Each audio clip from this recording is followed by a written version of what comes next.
ఆ వ్యక్తి అనుకోకుండా తన భార్య పెళ్లి ఫోటోలో వేళ్లని మడిచినట్టు చూశాడు.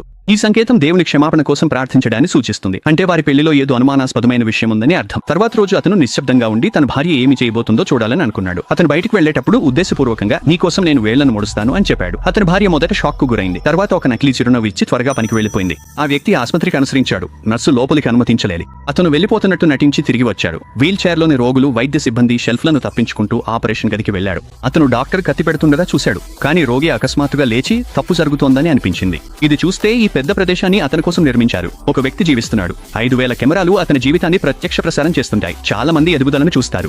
అతనితో పాటు డైరెక్టర్ అతని జీవితంలో వివిధ ప్రకటనలను కూడా చూపిస్తాడు. ఒకసారి పనిచేస్తున్నప్పుడు లైట్ అతని ముందు పడిపోయింది. రేడియోలో ప్రయాణికులు విమానం భాగాలు పడిపోయాయని చెప్పారు. అతను నమ్మేశాడు. మేనేజర్ అతన్ని ఇన్సూరెన్స్ కోసం ఎదురుగా ఉన్న దీవికి వెళ్ళమని అడిగాడు. అదికి అతను డాక్కి వెళ్ళాడు. అయితే చిన్నప్పుడు తండ్రితో కలిసి సముద్రానికి వెళ్ళినప్పుడు అతని తండ్రి తుఫాన్లో చిక్కుకుని నీళ్లలో పడిపోయాడు. దాంతో అతనికి మానసిక భయం ఏర్పడింది. పడవ ఎక్కడానికి ధైర్యం చేయలేదు. తర్వాత ఎన్నో సంవత్సరాల క్రితం చనిపోయిన తన తండ్రిని రోడ్డుపై చూశాడు. అతను అరవగానే అతని తండ్రిని సిబ్బంది తీసుకెళ్లారు. అతను వెంబడించేందుకు ప్రయత్నించగా అడ్డుకున్నారు. కార్లోని రేడియో పాడైపోయింది. స్టూడియో ఛానల్ లోపలికొచ్చి అతని చర్యలను ముందుగానే ప్రసారం చేసింది. ప్రోగ్రామ్ అది యాదృచ్ఛికంగా జరిగిందని వివరించిన ఆ వ్యక్తికి అనుమానం మొదలైంది. తర్వాత ఏమైందో తెలుసుకోవాలంటే పార్ట్ 2 కోసం కామెంట్ చేయండి. లైక్, సబ్స్క్రైబ్ చేయండి.